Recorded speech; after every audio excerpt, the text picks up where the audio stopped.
Very nice. Yeah. Yeah, you killed it with this for sure. What's that? Killed it with this. We're getting there. I got so much more that I want to do, and Got the tech right though, that's for sure. yeah, we're getting there. We're definitely getting there. All right.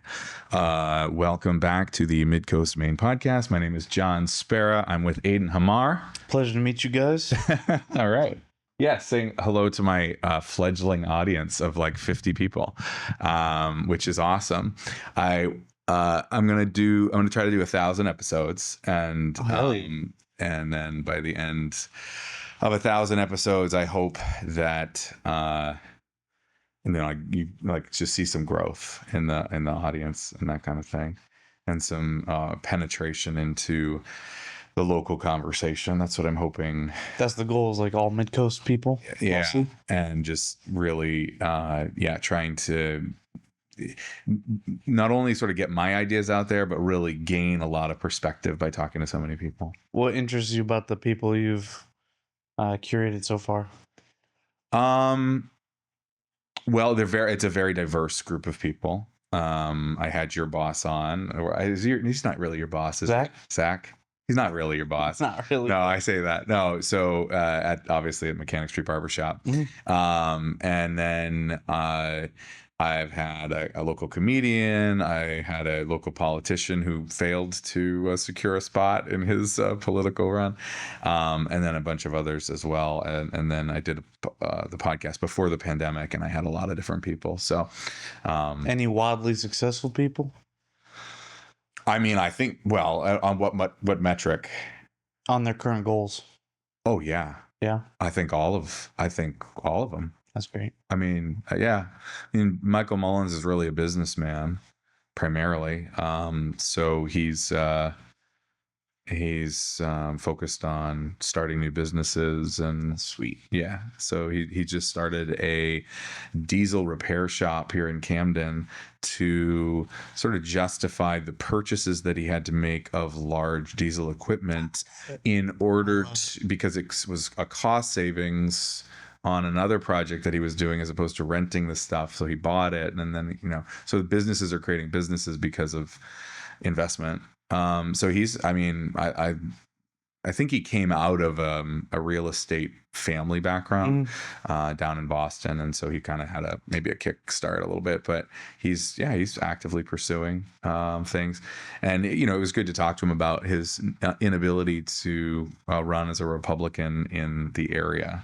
Oh my God! How do you win as a Republican? So impossible. That's sort of that was my conclusion. I don't know if you appreciated it, but that was my conclusion. And then Emily is incredible. She's working on her nonprofit organization, Killing Cancer with Comedy. Yeah, and that's a beautiful premise. Yeah. So helping kids deal with horrific stuff in their lives through comedy. So anyways, yeah, everybody I think is actively pursuing what they want, which leads me to you, which I want to know, first of all, what year did you graduate from high school? 2021. Yeah. So you are pretty fresh out. Yeah. 2025. And you chose not to go to school. No, I opted out of college altogether. I did all my AP classes, but I didn't take any of the tests. What school did you go to? Madomic. Okay. Yeah. Is that a good school? Is it a kind of middle of the road? Like, what's the deal with Madomic? Not a lot of funding, not a lot of resources, but the teachers are the heart and soul of it, and I feel like they're all amazing, and we're willing to take the extra mile for all of us. Did you have a favorite teacher? Yeah, his name was Mr. Lash. What kind of class was that? He taught anatomy, but also horticulture. Oh, okay. He had a giant, essentially, farm there on campus. Yep. And he had a bunch of historic trees.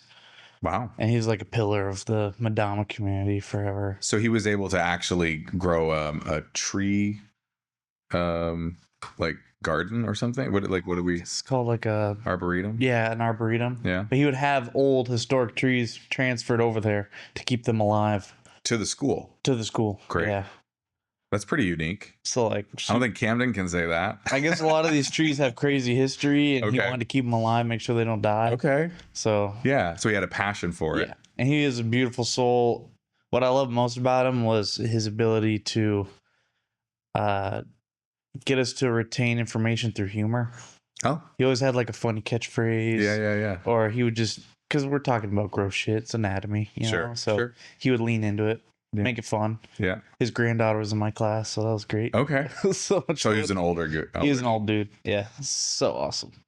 So what one of the reasons I'm going to pursue a certain line of thinking in this conversation is because I've been listening to a lot of political ads lately, and everyone's talking about the struggle and how everyone's struggling. And one of the things that it made me think of you, actually, because, and we'll get into it, but I just kind of want to kind of dig into it. So what was one of the reasons that you decided not to go to college? Because I had no clear career choice in mind. Okay. And I've always been like a YouTube fanatic, and I've always tried teaching myself adult things through YouTube, and finances was one. And Dave Ramsey taught me to avoid debt at all costs. When did you first learn about him? I think like sophomore year of school. Oh, okay. So early. Yeah. Okay. And I was thinking about maybe just going to Maine cheap, but even that was like, I don't know, for 4 years, that's still like a down payment on a house. You know? So not a lot of people think like that. Why was it just the exposure to a financial personality that? Well, no. Actually, also sophomore to junior year, I also got into jiu-jitsu. Okay. And so I was immediately involved with all kinds of working age adults. Okay. Some were super successful, some were beginning their careers, but one thing I learned from all of it was that the most successful people were startups, were businesses. Business owners? Yeah. Or sole proprietors, Right. People that like raised capital and then got into their own passion and started a business. And well, Hayden, who owns Flow, would be a good example of somebody like that. He worked his way up through the ranks. He was like washing cars at Shepherd, and then he became head sales manager at Shepherd's, and then he said, "F it, I'm just gonna run Flow." He juggled both for a while, right? Oh yeah. And then did he fully transfer out of the car world? Yeah, now he just dabbles in the car world. Now he I think he buys cars for Kirkpatrick. Okay. Used cars. So he basically used his W-2 foundation to fund his sole proprietorship or his LLC. Exactly. And you kind of you were aware of this? Yeah. Yeah. I mean, I had really good bosses as well.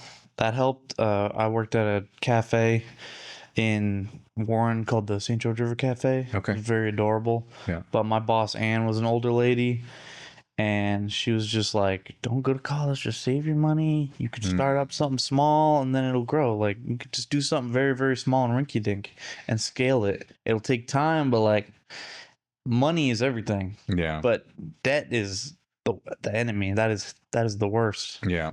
That gets you farther from what you want, mostly. Unless you're trying to leverage, but that's just a whole other game. Yeah. So yeah, this is a very rare perspective, or it seems to me like it's a very rare perspective. And maybe you can disabuse me of that, but it seems like and maybe the internet's changed all that, but it seems like most young people coming out of high school see taking on debt as an obligation in order to either, I don't know, have the 4-year college experience or to pursue a career or but that didn't fly for you. Well, I mean, most kids in school and then getting out of school, they have nothing. They have no community, no mentors or anything, and like college is an easy way to access that, like substitute instantaneously. That. Yeah. You get mentors instantaneously. You get a huge city of people instantaneously that you could interact with, and if you so choose. But I mean, a lot of people kind of isolate themselves in school. Yeah. But no, I just feel, I don't know, I didn't feel like really lost. I knew that I'd eventually find something, but I knew I had to try shit. You know what I mean? Yeah. Like, I wasn't stressing about, no, I need to like do something. I need to get into this, I need to like bite down on a career. You know what I mean? I was like, I feel like my life is very precious in terms of how large my time commitments are towards things, What do you, like I'm gonna try some, I'm gonna dip my toes in, get out. If I don't like it, I'm gonna quickly analyze and then pull out. What's an example of something that you got in and out of? Electrical. Studying to be an electrician. Yeah. Okay. Yeah. I was working as an electrician. That was cool. The second I got into the books of it, I wanted to kill myself. It was terrible. It was absolutely atrocious. My brain was screaming at me like, I'm overwhelmed. This is not my thing. And you listened to that. I listened to it. And you got out. Yeah. That's great. And then I foresaw myself 20 years in, like, doing jiu-jitsu and electrical at the same time, and how like fatigued and crippled my body would be. Right. And which it probably wouldn't have been, because actually most electricians I know are pretty damn fit and take care of themselves. But so the difference between an electrician and a plumber. True. Yeah, true. Absolutely. Funny. So one of the other things I know about you is that your grandfather, or not, so I'm going to get this wrong, but one of your relatives was in the barber world as well. Yeah, my great-grandfather was a barber for his whole life. Great-grandfather, yeah. Yep. And his two brothers cut hair in Camden their whole lives. Yeah. And one of the things, just again as background, we've had prior conversations, is that you kind of shared that some of their approach to life was communicated to you. Some of the things, like just through observation or through, some of the things that they kind of had. Yeah. So when it came to their lives as barbers, they were very community oriented. They had their people. They didn't feel the need to branch out. They had a little stint in the service before, but like once they found their place, they were very content. They lived on Beach Hill in Rockport. They stayed on Beach Hill in Rockport their whole lives. Right. And it was a simple life, but it was a happy life. And I thought that was really beautiful. I feel like a lot of people have anxiety about like, I need to experience everything imaginable. It's like, I can't do everything. Right. I'll happily live vicariously through people by talking to them. Sure. But like, I can't do everything. I can't see everything. Right. You can make your impact with the tools you have, the tools that God gave you. But like, that's interesting. So, but they contrasted in that my great-grandfather was extraordinarily Democrat and lived in Rockland. Okay. His father, who he worked with his whole life, or most of his life, was extraordinarily Republican. And that caused a lot of conflict. Okay. Throughout their lives with each other. It was, I guess it got very heated sometimes. A lot of screaming bouts. But his brothers, who cut hair in Camden, they were super Republican. Yeah. And I just really admired their I don't give a fuck mentality. Like they had so much Republican memorabilia in their barbershop. Yeah. And they always had respectful discourse with people they disagreed with.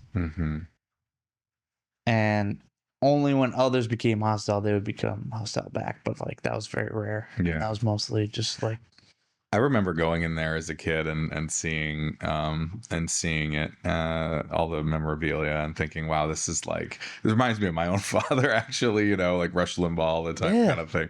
Yeah.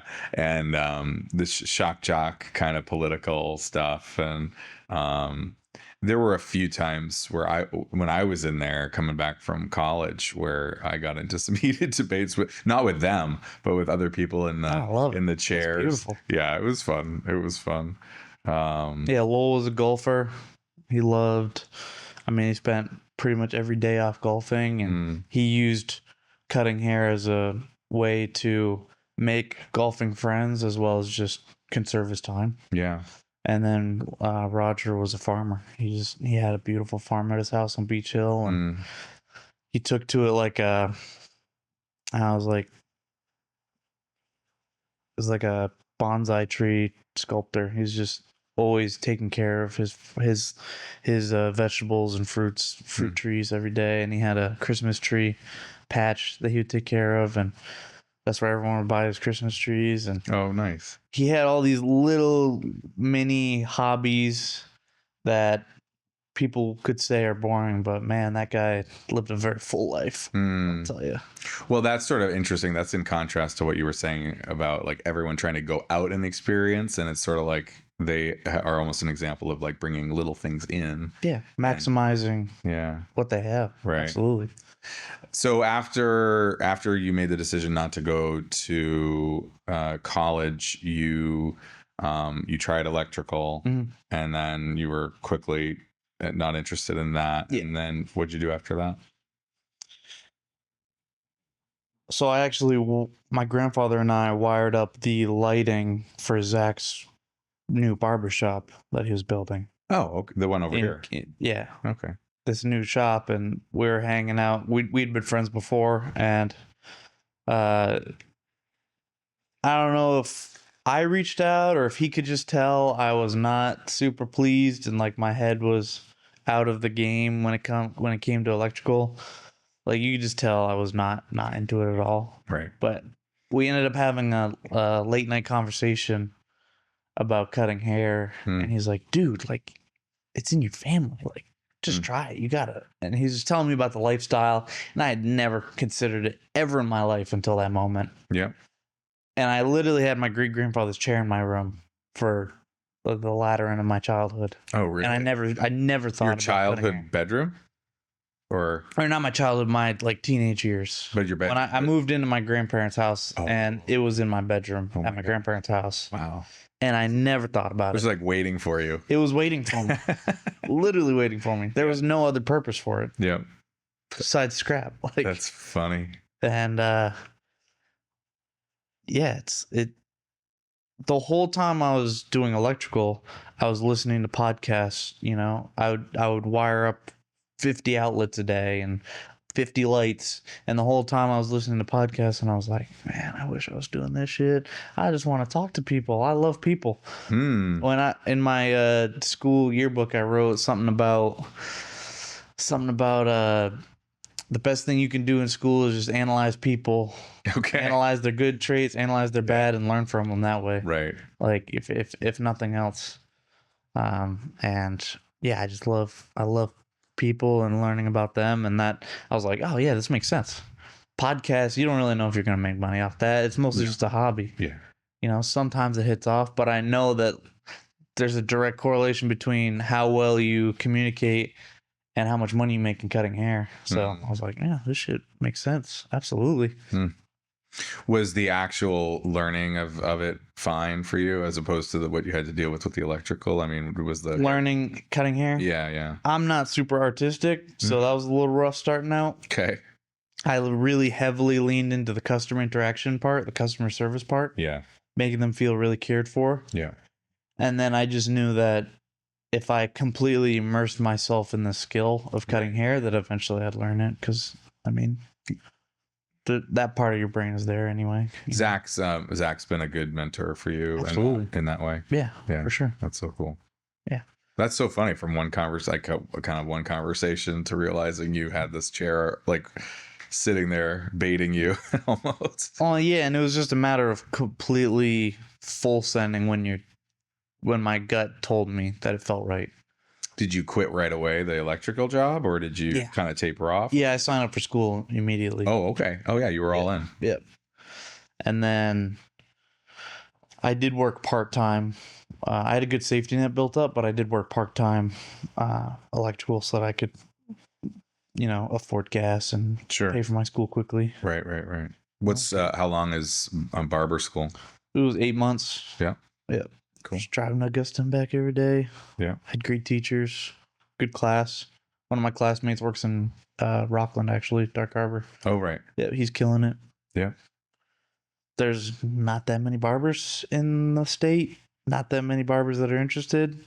So those who do survive school and apprenticeship and everything, they end up being savages. So you found it to be a good business opportunity. Absolutely. Yeah. I saw extreme potential. Yeah.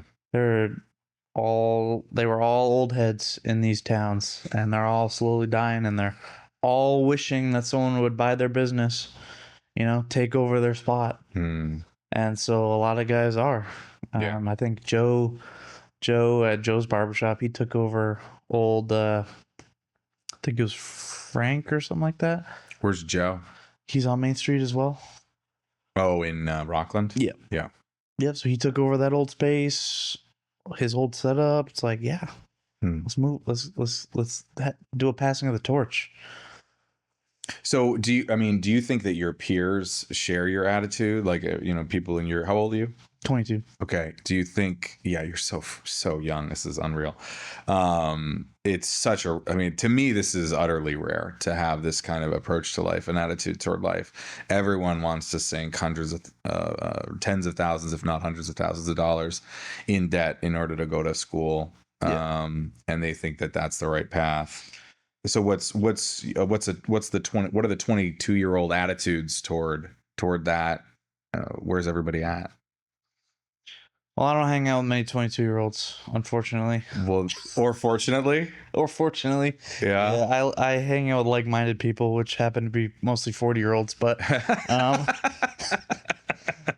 okay. Yeah, in high school I was hanging out with adults, and those are who I gravitated towards. So you're kind of an old soul. I loved being a fly on the wall in adult conversations. Right. Fascinating. My whole childhood and everything. Yeah, fascinating. I loved adult conversations. That was the best. Yeah. It felt more real. It felt more rich. I don't know, just as kids, I was a teenager and I had fun times, but like quickly I was like, oh, this is all fake. This is all bullshit. This is not. So, you must interact with some people in your age group, or at some level. Yeah, we've had some people that are my age roll through Flow, and a couple of my dear friends that have come and gone were my age. Like the people I came up with, my friend Megan Haley, they're both around my age. They were kind of like my friends and little mentors coming up through jiu-jitsu. Yeah. They're like jiu-jitsu world champions. Oh. So we became super like close best friends, and wow, that's kind of drifted apart, as life changes. But sure. Do they share your attitude about absolutely it? Oh yeah. So this do you attribute some of this to just the jiu-jitsu kind of mentality? Yeah. Where it's all, I guess, drilling and skill building, and or how would you describe it? Well, I just think jiu-jitsu welcomes very inquisitive people that are willing to suffer in order to like achieve what they want, and there's an understanding that it's going to be very, very slow progress over time that gets you what you want. There's no quick answers. There's no like instant gratification in jiu-jitsu because you have pretty much everything against you. Yeah. Just running into a wall. Right. Most people start out unathletic, weak. Yeah. No body awareness. Right. It's a completely different language because it's a retarded mix of English and Japanese and Brazilian and Portuguese. So it's nonsense. But if you fully immerse yourself in it, slowly get better over time, you'll be in the top 1% of the world. Yeah. So, that seems to be another huge factor that, again, most people don't practice jiu-jitsu. Yeah. Right?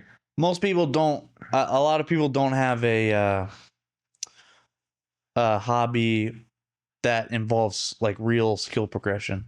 Right. Like metered skill progression. Like some people have like video games and stuff like that, but it's you get like real live resistance every single day when you go to a jiu-jitsu class. You know what I mean? Like you get tested every day. Whereas a lot of times people get like comfy with their work or everything, or you know, they get into a pillowy job, and then they're not getting tested every day. You know. So you're saying something like jiu-jitsu has a built into jiu-jitsu is something that keeps you from plateauing. Yes. In a sense. Yeah. I mean, maybe can you get worse at jiu-jitsu? Oh, can you get worse? Yeah, I think you can if someone like breaks one of your limbs. Okay. Yeah. How often does that happen? Thankfully, not too often. Okay. All right. Okay. It's a pretty safe sport. Okay. So let's take serious. Well, okay. So let me just honestly say that I went to Flow for a while. I was probably there several months. Yeah. And I got hurt very badly. Yeah. Natural selection. Yeah, natural. Yes, John is weak. I am very weak. No, I had a prior injury from basketball, and it was a back injury, and it was right in my middle back, and it was just worst kind of injury for grappling. For sure. Yes. Well, and I had a weak back anyway. I was never very athletic, and so I never worked those muscles out terribly much. And someone just had a grip on the back of my neck. And I didn't break the grip. Oh my God, I'm sure it tore everything apart. And I just wrenched back, and then it was over. I mean, it was over. Yeah. And I feel like, 6 months to a year later, I started feeling normal again. And then I just started lifting weights because I thought, I never want someone's hand to be stronger than my back, or whatever the fulcrum was there that screwed me up. And maybe it was literally just, maybe you can't ever wrench up in that position. I don't know. No, unfortunately, when you're pulling on the crown of the head, it is the longest end of the lever, right? And it directly pulls on the weakest point, the cervical muscles. Yeah. So so it was just pure physics. Yeah. That I got completely screwed over. For sure. And I had no idea what I was doing. And unfortunately, I was not monitoring.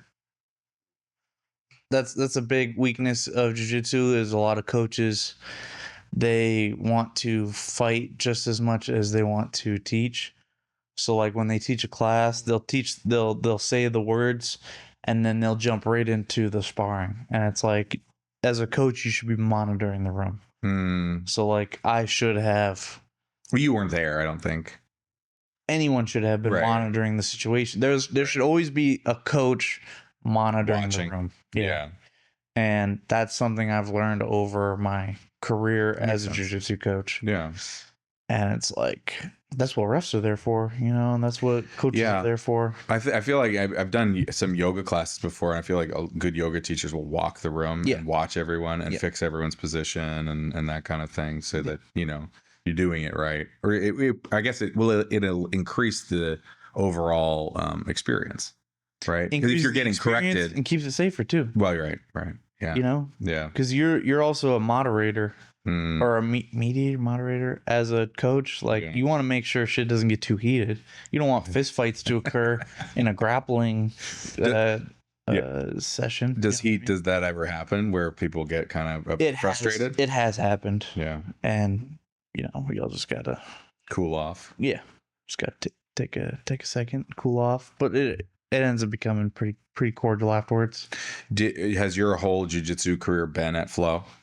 Correct. Okay. Yep. So that's your primary experience, but you've gone to other places. I've visited a lot of other gyms. Yeah.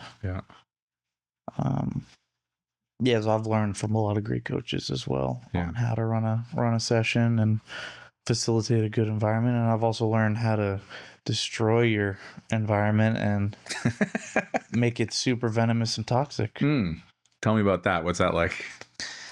That's like coaches talking to new girl students. And, that's awesome. That's like being That's so it's like 9 o'clock at the bar. yeah. I've witnessed that at other schools, and some coaches pretend that they're the Messiah. Okay. And nice.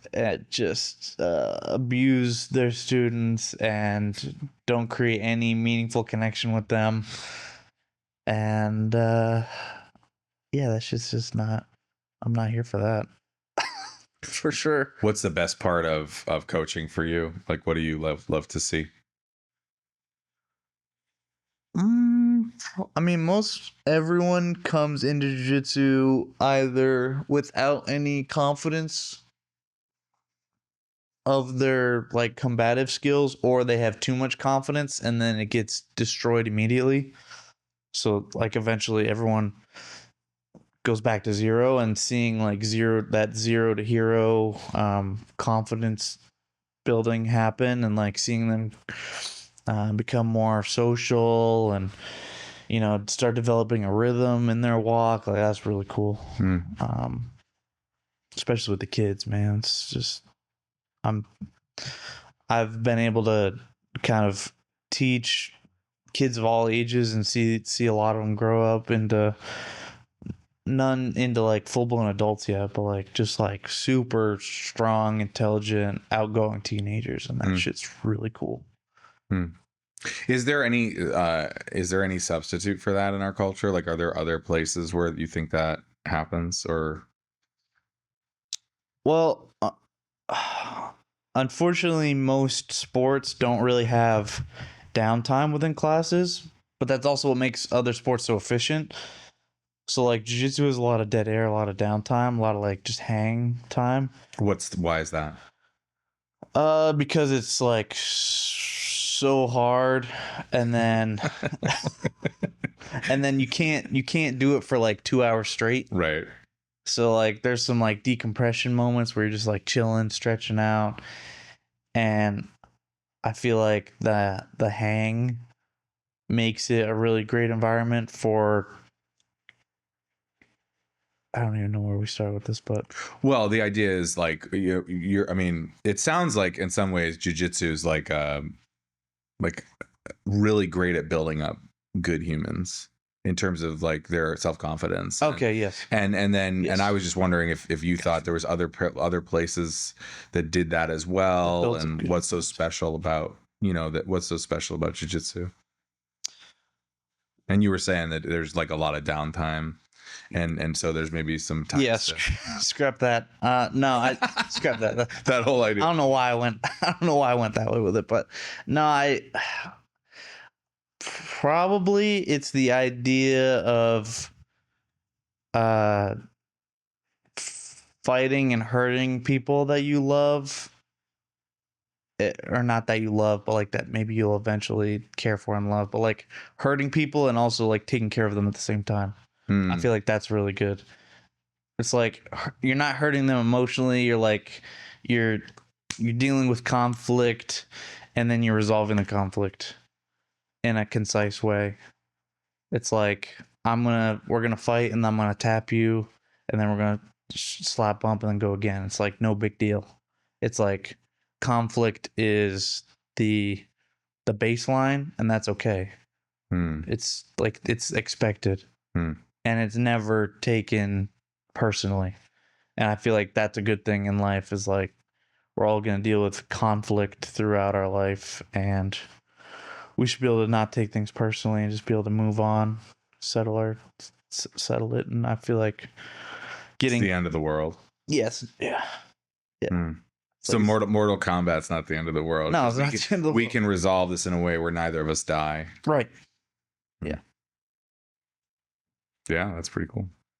And I also think a lot of jiu-jitsu is like longer lessons, whereas other sports, there's not real lessons in it. So it almost has more of a classroom feel. And I feel like that gets kids to see the class in a different way, because like I'm just a teacher, but in a different setting. You know what I mean? And I feel like maybe that gives kids a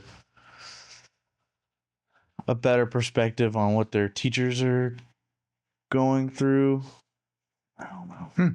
I don't know. That's interesting. I'm not sure. Just kind of throwing shit at the wall. No, that's fine. I mean, it's an interesting. Well, I'm just curious because it does seem to hold like a kind of a unique thing in our society. I mean, and I know, again, I don't know what the stats are about like how many people, what percentage of people actually do jujitsu. I mean, and it's also like maybe it just mellows people out, getting the shit like, out of them all the time. Yeah, like maybe like I've heard like if you know that at the end of your day, at the end of the night, you're gonna have to like fight and like protect your life, you know, getting choked, getting your arms attacked.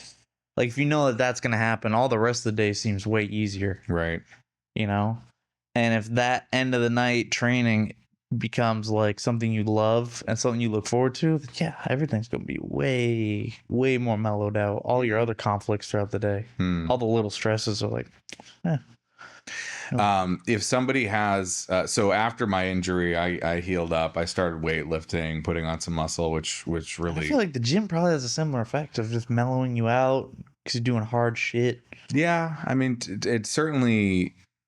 Well, it took away all my aches and pains. You know, it took away my back issues completely. Just doing pull downs and hanging and stuff, and so I was like, oh wow, I have no back pain anymore. And then I started a new hobby of swimming in the ocean. Beautiful. It was until last October 30th. I slipped at Beauchamp Point, fell, cracked my collarbone. Oh yeah. And my shoulder, the whole thing. And so now my shoulder's all screwed up. I've PT'd it, got it back. There's a new class at Flow that's starting, I think, really soon. Today. Oh, is it today? Oh, son of a. Yeah. Okay. Yeah. Well, there's a new class that's starting, and this week and today, and I think Wednesday as well. Yep. For beginners, and I did text you about it. And I'm like, oh man, I'm thinking about it again because I did judo when I was a kid. I always loved body manipulation. I think it's such an interesting thing. It's very geometrical to me. In my mind anyway. I don't know if that's actually true, but it is in my mind. And so anyway, it was always an interesting sport, judo, jiu-jitsu. And so part of me wants to get back into it. And I'm wondering now, it's like, okay, I think I feel like I've taken care of the back issue to a great degree, although who the hell knows? I sure won't let someone's hand go on the back of my neck anymore. 100%. I'll burn the hell out of that hand so fast. But then now the shoulder thing. So, and I'm asking for myself, but also just more generally, like for people who have injuries, talk about the experience of going into jiu-jitsu as a beginner with people who have injuries, and how do you handle that? So from the perspective of those with injuries, you got to go into jiu-jitsu with the mindset of you're not going to be able to jump deep into the ocean with it. Like you got to understand exactly what's wrong with you, and you got to fully communicate with those around you that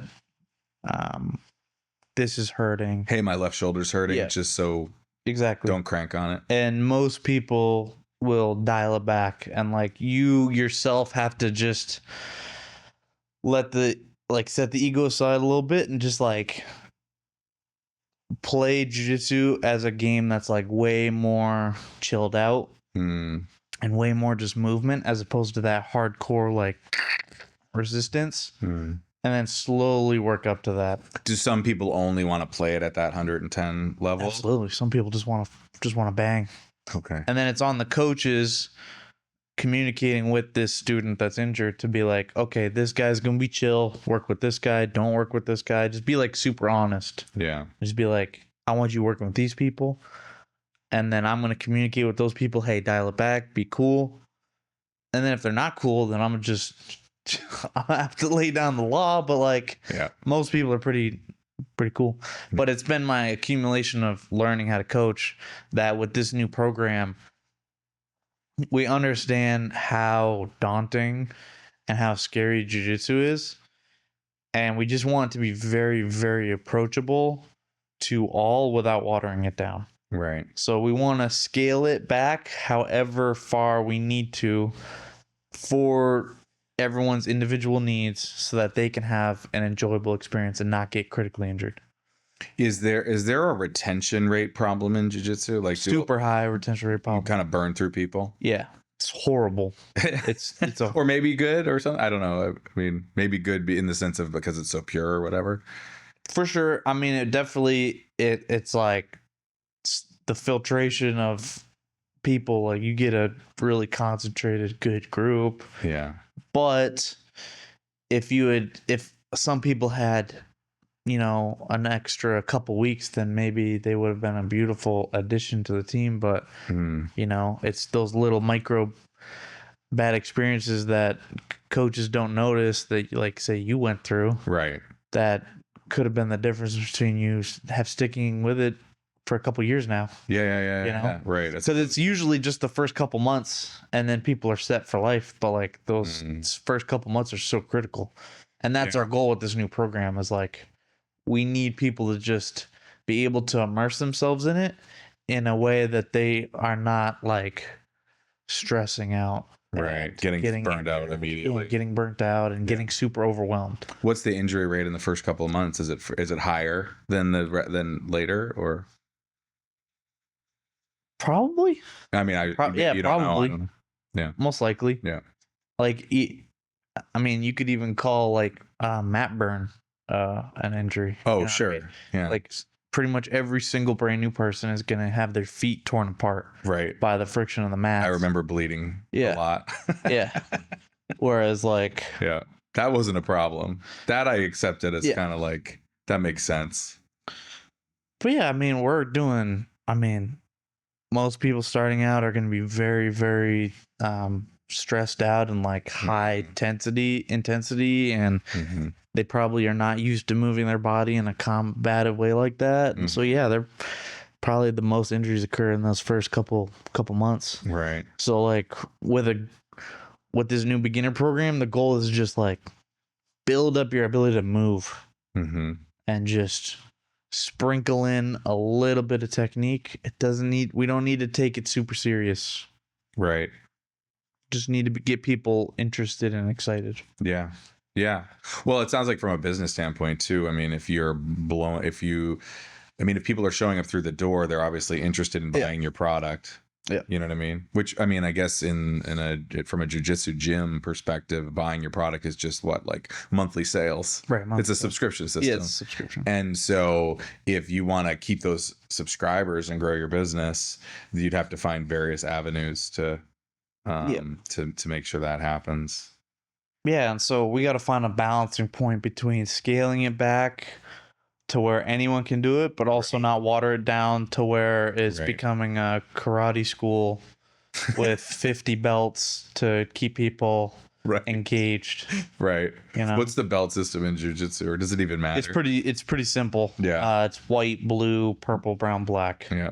So there's huge gaps of time between, and there's, we leave a little breadcrumb trail of stripes, on the belts to keep people engaged. Right. We've pulled some people back from the blue belt blues to get them back in by giving them a stripe, but there's not a whole rainbow of belts.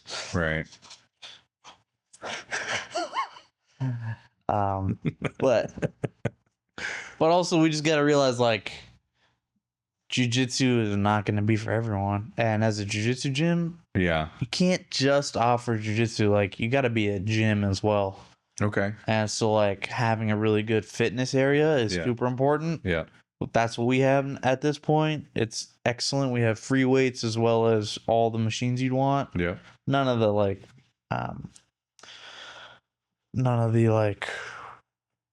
linear weighted machines, because we have free weights, but like rowing machines and bicycles and stuff like that. Sure. And then we have a really good CrossFit coach in Coach Sandy, who's the owner's wife. Okay. So that allows as much return on investment in the space as humanly possible. Yeah. Because you can't, gym is huge. You can't just have mats, because like your athletes are also going to be wanting to work out, need whole body fitness. So like, why not also sell fitness? So you keep that under the roof as opposed to them going to Planet Fitness or the Y or whatever. Yeah. Yeah. So I was at Planet Fitness for a while, and then I transitioned over to the Y because they have this 24-hour gym, which that's amazing. I kind of love that. Yeah. And that's super sweet. It is a nice feature. And then I do appreciate the sauna at the Y in Rockport too. So I like to go sauna at the Y and then go jump in Rockport Harbor. That's the dream, man. Like if we could eventually have a sauna and cold plunge in our gym. Yeah. Because we just rent the space. Like we want to build a facility. Right. Right. Dude, that's the dream. Yeah. Just have everything you'd want. I kind of love having the sauna ocean plunge duo. Yeah. That you just feel like $1 million after. I don't think I would give that up, but because I mean it's nothing will replace that. Yeah, jumping in the harbor and or just outside the harbor in Rockport. It's beautiful. It's perfect. It's good for you. The ocean water is and it's super cold right now. It's only getting colder. Right. Yeah. It's never really tolerable. No, well, yeah. My experience is you got to give it 5 minutes of freezing your ass off and feeling like you want to get out and feeling like you want to die, and then you've got a solid 10 to 15 to 20 to half an hour, depending on what time of year. You swim around? You actually swim? Oh, damn. Yeah. That's wild. Yeah. Sometimes I cannot mentally psych myself up to do the first 5 minutes, and then if I don't do that, then I just get out because it's not as fun. But if I can get through the first 5 minutes, then depending on the time of year, it's a 10-minute, 20-minute, half an hour swim, 40-minute swim, whatever. That does sound really serene. It's nice. Yeah. Well, I had a friend who showed me, and it was just like, kind of can't. Taking that initial leap though, that initial 5 minutes. Yeah. Which is interesting. Yeah. Well, there's those rocks at Beauchamp Point that you can just jump in, at high tide or even at low tide, and just dive in head first and then just paddle around. The lobstermen keep telling me not to get eaten by a shark or whatever. There's like all these shark sightings, but they're like 30, 40 miles off of the. Better incentive not to get fat. What the hell? You don't want to look like a seal, man. I think we naturally look like seals, but true. That's true. True. You got a shaved head. Shit. Yes. Well, that's the other thing. I'm not a very good customer of yours because I barely have hair and I shave whatever's left. So it's not. I've not been a good customer of your barbershop or of your jiu-jitsu classes. You're a good friend though. That's all that matters. Yeah. Right. We're trying. Keeping it real. Absolutely. That's funny. I wouldn't want to shave your head anyway. But I have bicked. I bicked my son's hair before school this year. Oh, that's so funny. And I bet him $1,000 that it would grow back, and because he was convinced that it wasn't going to grow back, and of course I knew it was going to grow back, so I did not have to pay my son $1,000. But I bicked it, and he looked good. He looked handsome, little Marine. It's good to test and see what your head shape looks like. Yeah. Well, I know what my head shape looks like all the time. Mm-hmm.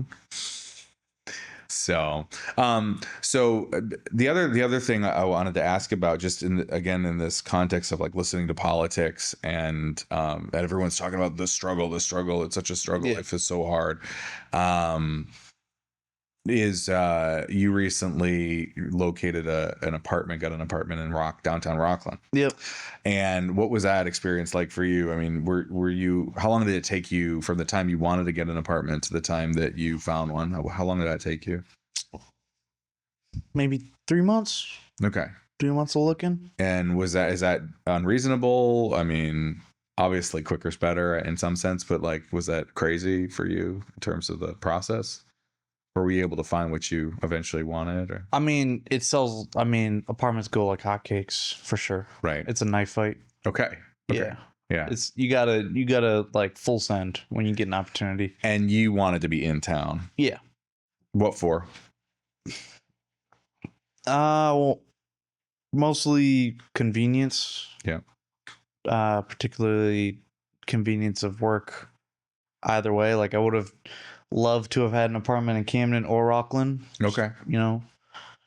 I'm not a good morning person. I have a terrible morning routine. Okay. So I like to be able to just get to work as quickly as possible and get straight into whatever I'm doing. Yeah. Or else I procrastinate and just melt. Yeah. But yeah, and I also just like being closer to my friends, right, and family. Right. Yeah. I mean, I wonder. Obviously, everyone's in a different life situation. You kind of have the advantage of being so young. You're not disillusioned. Yeah. You haven't been disillusioned by life. A lot of people kind of go through really hard experiences, get disillusioned with life, and then carry around like a sour disposition or sour attitude toward things. It doesn't strike me, as long as I've known you, that you have any of that, because you haven't really been, kicked as so hard where like you can't get back up. Yeah. And I mean, I'm super blessed and thankful for my upbringing and my family, because I would have been completely fine with, and they would have been fine with me staying and living with them as long as possible to save up to buy my first house if I needed to, if I couldn't find an apartment. Sure. A lot of people aren't set up with that position. Right. Or some people are, they think of themselves as a loser if they do pursue that path of like, I'm just going to stick it out with my family and save up money. Yeah. So they just try to get out into college, get out into the world, and get an apartment as soon as possible, even though they may be way over their head.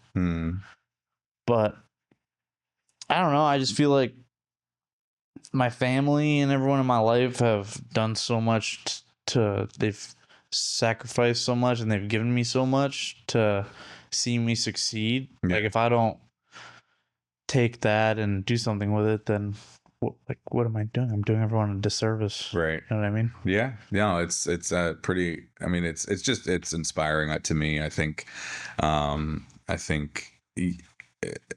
I had that attitude at 22, I mean, it's like I'm just coming around to it like later, kind of getting my ducks in a row, and it's just impressive to. What do you think? What do you attribute all the disillusion attitude to?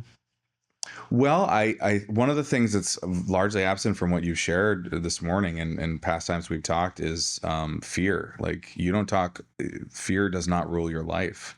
It doesn't sound like it. And for a lot of people, fear is a major factor in the decisions that they either do or do not make. And so, again, fear is just ripe for the plucking. If you have someone that wants to take advantage of somebody based on fear, like a politician, for instance, then all you have to do is play up the fear card, and then you've got another voter. And I think that's a dirty tactic myself, but yeah, no, I think a lot of people get hurt. They're either raised in fear or they learn fear along the way. They learn to like play it small, play it safe, and never, take risks, never take opportunities. They may be attached to a certain identity or version of themselves that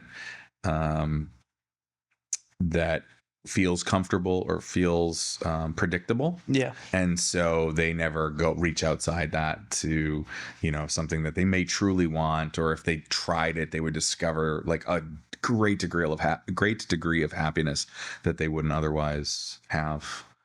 Well, it's uncomfortable to put yourself in a position to have opportunity. Like, opportunity is not going to randomly present itself, I don't think, or like definitely not if you're just hanging out at your house and scrolling the internet. Like, opportunity is not just gonna magically, like, even a lot of Indeed ads a lot of them are bullshit. So like, you gotta actually get out in the world and interact with people, and you do, it's nothing's gonna fall in your lap, right? Like, even haircutting, like, I had to full send and sacrifice, a year of my life to go do barber school.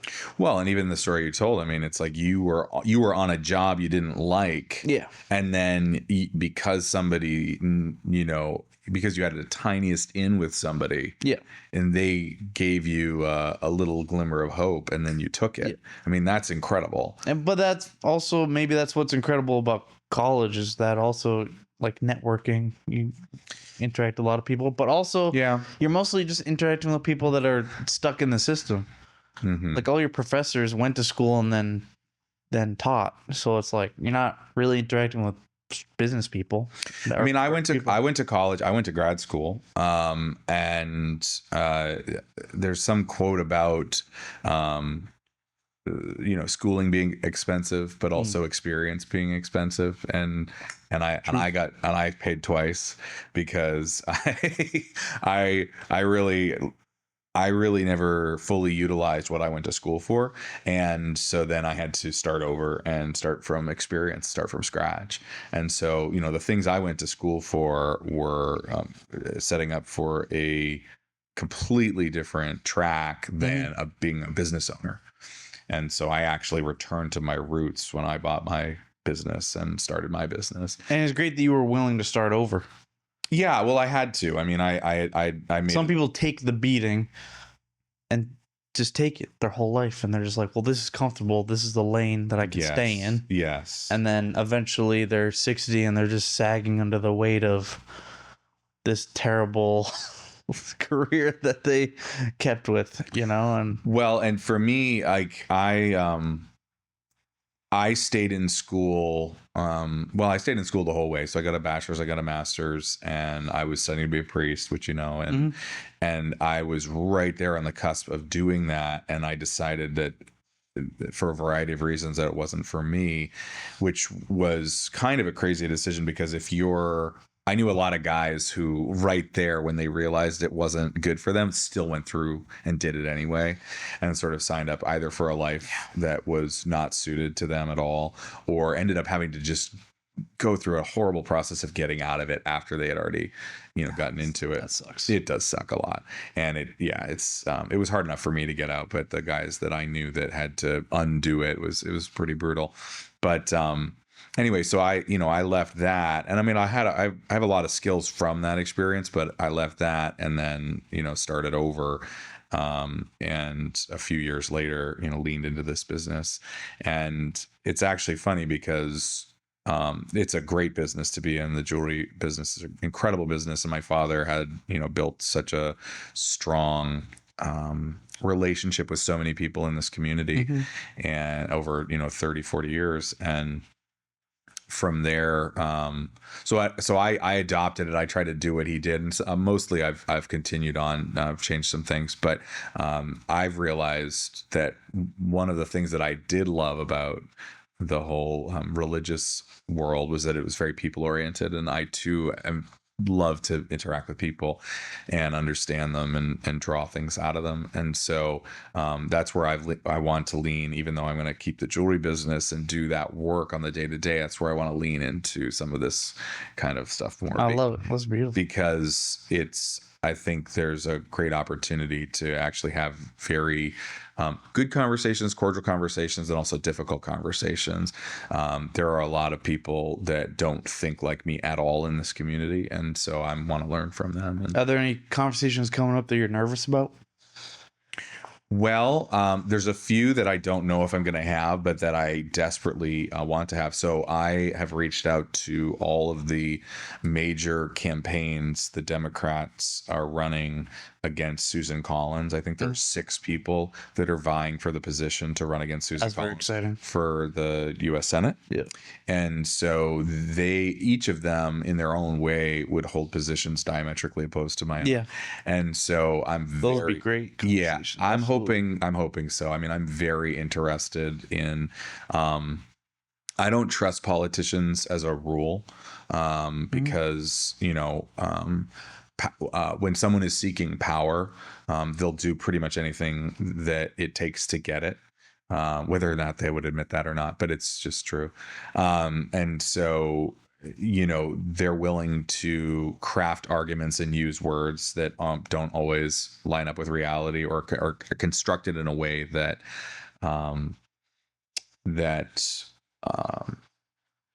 make their solution seem the most plausible. How do you plan on breaking through their facade? Well, there's the Joe Rogan technique, which is talk to them long enough, about 2 hours, 2 to 3 hours of conversation. Most people have exhausted all their bullshit. And you eventually get to the real person. I love it. That is a method. You know, I mean, preparation probably is one way. I mean, I don't want to get people. I don't want to like destroy anyone's campaign. You know, I don't want to. I'm not a gotcha. Like, that's not my role. But seeing the real humanity could actually help. Yeah. Well, okay. Well, here's another one is my observation is that most people do not know, they're not aware of what principles they operate by. So most people don't know what their foundation is. So from my perspective, everyone has a large sort of metaphysical worldview that they actually believe. And it could be atheist materialist, it could be Christian, it could be, you know, whatever. It could be some sort of like Americanism. It could be, you know, something. Everyone has a worldview that they operate out of. Everyone has a religion, whether or not it's an official religion. And it's usually not even an official religion. It's their own version of whatever they say they are anyway. Yes. Most people aren't studied well enough in their own religion of choice to actually know whether or not they line up with it. But even if they don't have a religion officially, they actually do have something that they hold in highest value. So something they worship. And then everyone has an ethic. That is to say, everyone has a way of operating in the world and the things that they think are good and the things that they think are bad.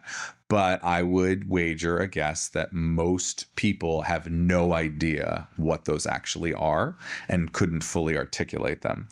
And so where politicians fit into that is that they're proposing all these ideas that are hovering around this level, and they supposedly are going to solve people's problems.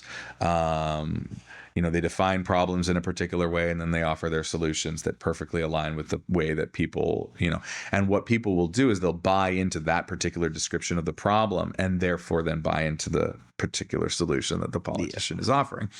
And so my goal, I guess, one of my goals would be to try to draw them down, try to get them off their talking points and tell me, what is it you actually believe about life? And I don't think you could do that by directly asking that question, because they'll probably just draw it right back up into the bullshit. But yeah, I would like to draw them down into the roots of their thinking. What are the principles operating? Why do you make those decisions? Why do you hold the positions you hold? And what's at the base and core of it? Because I tend to think that if politicians are allowed, or really anybody, but if politicians are allowed to govern and rule us from a place of little or no reflection, then they're always just going to be pandering, because you really can only operate either through pandering or through principle. That may or may not be true, but that sounds good. I think it's true.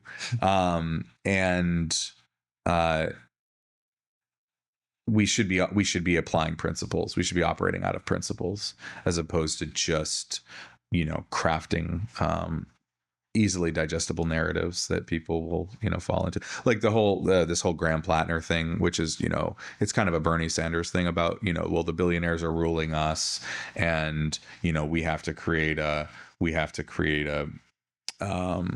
you know, working class rebellion against the billionaires. I mean, that's it's so easy, so low-hanging fruit. Yeah, well, it's a Robin Hood narrative, you know. It's kind of like straight out of Robin Hood. Oh yeah, I can get behind this. Yeah, this feels good. Right, yeah. right. Screw those guys, you know. And I'm not worshiping at the altar of Jeff Bezos or Elon Musk or somebody. I'm not suggesting that it's good, But just these simple narratives that are pitched, I don't necessarily believe. Because again, to me, and this is just like, to me, you're the kind of person that actually, to a great degree, rejects the American narrative of you have to go to college. Oh yeah, absolutely. Well, okay. Yeah. And you're fine. Yeah. You're participating in the economy. You got yourself a nice apartment. I bet you're eventually, when you want to, work toward a house. Yeah. You know, that was the other big debate. It's like, well, it's impossible. Home ownership's impossible for your generation. It's like, probably not. Yeah, I don't think so. But well, I mean, in the sense of, you know, it's a leverage issue. You either define and a problem definition, or it's a definitional issue, because you either look at a house that's too expensive for you or that you can afford. Yeah. And then you either change the house you're looking at, or you change the length of time in which to buy that house. Yeah. And you do that by increasing time or increasing income. And it's instant gratification. That's the problem. It's like everyone wants to, like, even kids straight out of school that are doctors. It's like, no, you can't have a fucking BMW. Like, you're not there yet. Right. You're still like, you're still in 30th place relative to someone that has $20,000 of a safety net saved up. You know what I mean?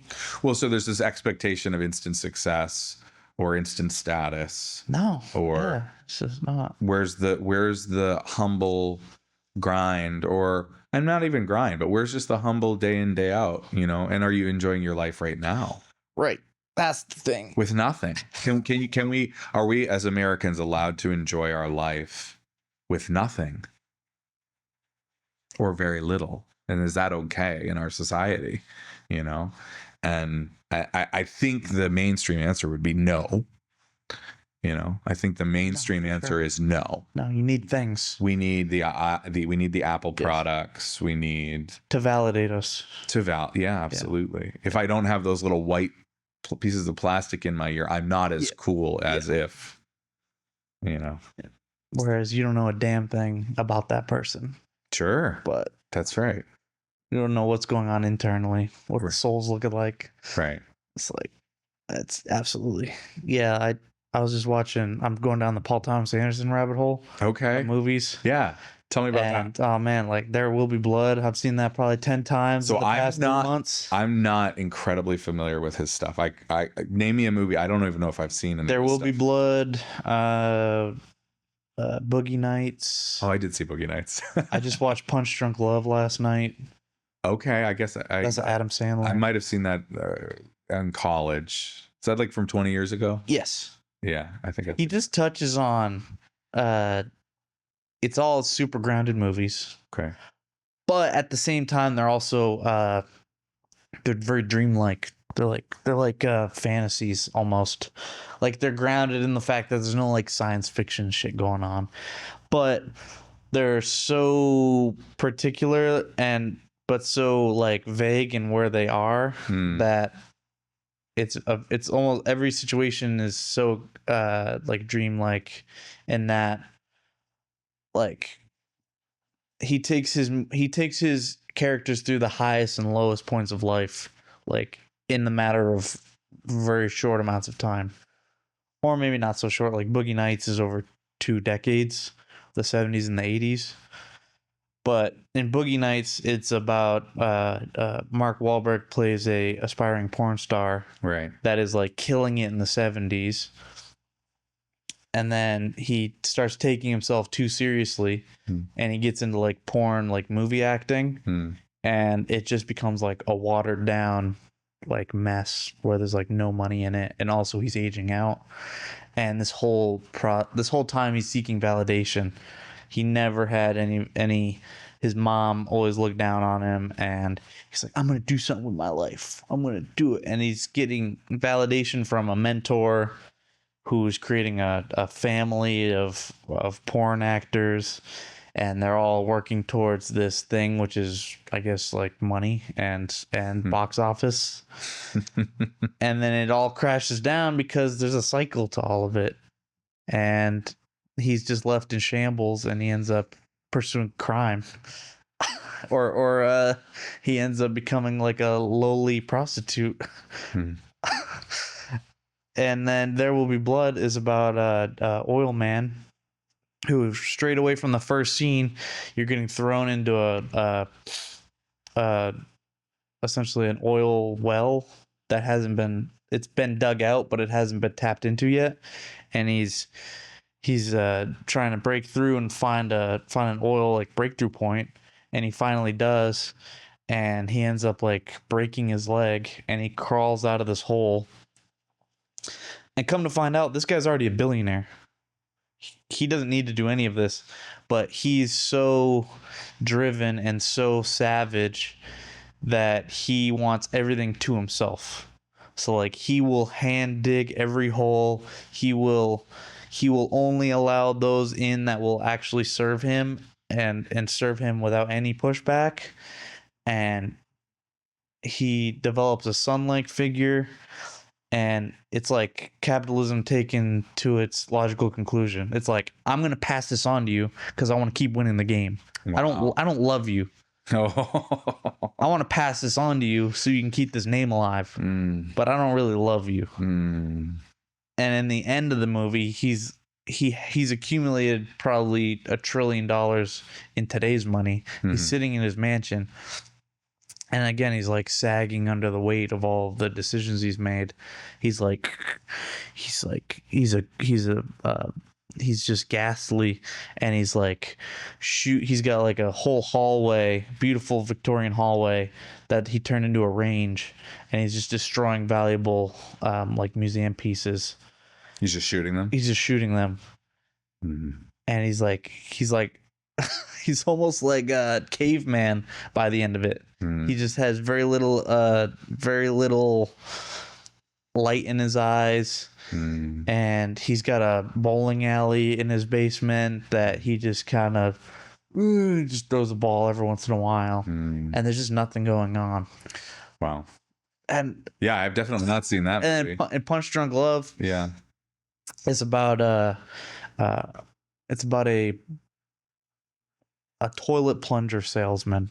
Okay. Whose life, I don't remember that at all. Whose life is in complete chaos, and he has some emotional issues, but he like stuffs all of it inside of him because he just needs to be a man. He was raised by like 7 sisters. He just needs to be a man. He needs to just be successful, and that's it. And he finally meets a lady in the midst of all this chaos, and it like pulls him out of everything. Sure. But the whole time he's just like, I need to keep everything together. I cannot lose this. Like he needs to clutch onto this, but he squeezes her too tight. And that causes some problems. But Paul Thomas Anderson just does a really great job of like... Who's writing these? He does. So he's writing his... Director and writer. Oh, wow. Yeah. What's another one that he's done? Do you know? Magnolia. Okay. The Master. Okay. The Master was about Scientology. So my roommate, one of my roommates in college, he had a bunch of that stuff. I never knew his name, but I did watch Magnolia as well. I didn't see Magnolia. That's masterful. It's Philip Seymour Hoffman, I believe. Nice. I'm pretty sure that's... And Tom Cruise is in there. Yes. Yeah, there's that famous speech. There's that famous speech from that movie. Yeah. Anyway, I won't repeat it, but it's yeah, that's the only... I think that and Phantom Thread are the only ones I haven't seen yet. Okay. Oh, we should watch that sometime. Absolutely. Let's do a screening. There's this new place across from you here called Other Media. Yep. Do you know those guys? Yeah, Ian Chaney. Love that guy. Yeah. So anyway, but they have a theater over there that we could either maybe watch there or somewhere else. But yeah, that'd be fun to rewatch some of those. Yeah, that's interesting. I didn't know that was all of his work. Yeah, I mean, some of what you're describing sounds like Flannery O'Connor. Some of it sounds like Picture of Dorian Gray by Oscar Wilde. Just in terms of the deterioration of the soul over time through the application of greed or well, I think in his case it was lust, but yeah, what happens to us over time based on the decisions we make. We yearn for love, we yearn for validation, and we yearn for, I guess, success, and some of those can be like very soulless pursuits. That's sick. And now, what was the newest one that he just did? One Battle After Another. How was that? That was Leonardo DiCaprio. Fucking incredible. Yeah. It was amazing. Yeah, I drove to Boston to see it in a VistaVision theater, and it was just marvelous. And it was so relevant because the protagonists are a part of this rebellious group called the French 75, who are essentially Antifa. Oh, okay. Here we go. They're completely anti-ICE, and they go into detention facilities and break people free. Wow. And like murder people. And so is this a call to arms for these people? Or I mean, I don't know if that's what he was going for. Yeah. I mean, in the movie, they're terrible people. Okay. They're like interesting. Well, he's really good at showing the redeeming qualities of all. Yeah. You know what I mean? Yeah. It's like even the antagonist is surprisingly lovable and funny and broken. Like he's the quote unquote bad guy because he's the head of ICE and the head of he's like the head commando for the U.S. government, you know, attacking these rebellious people. But he's also like, he also got into a love affair with one of the girls amidst it all. And like, he ends up maybe having a kid with one of them. And it's like, oh, maybe I gotta... Maybe I can't kill all of them because might be having a kid with one of them. But well, that's the beauty. If you have that worldview where you can find the good. Yeah. I think I said that to my kids going into public school this morning. My kids are great. They kind of have seen through this whole public school thing very early on, and that's good. And they realize that the better you do at public school, the only thing that actually means is that you're very good at being obedient and doing what other people say to do, which doesn't make necessarily for a very good self-directed life. Yeah. Which of course is what you figure out that you need when you leave school. Yeah. Because no one's telling you what to do, and they've seen through it. But one of the things I encouraged them to do this morning was to, find the good. Because they were complaining a bit, whining a little bit about, bad things, things that they, are experiencing they don't like, which is completely fine, legitimate. But I was like, well, do your best to find what's good, find the good here, and I'll have to go back and rewatch some of those movies from that perspective, because it sounds like he's able to balance seeing redeeming insanely qualities. Well. Yeah. Absolutely. It's really hard to tell who the villain of the story is in all of his movies. It's really hard. Yeah. Like in The Master, it's a veteran who is so lost, once he gets out of the military, he's looking for direction. He needs someone to lead him because that's what he's used to. So he ends up getting into the Scientology cult. Okay. And it's Philip Seymour Hoffman is the leader. And the whole time it's like, well, the main character is kind of a shitbag. He's kind of a terrible person. He doesn't do well with relationships with women. And the leader is kind of a shithead because, like, I don't know if he truly believes what he's telling these people.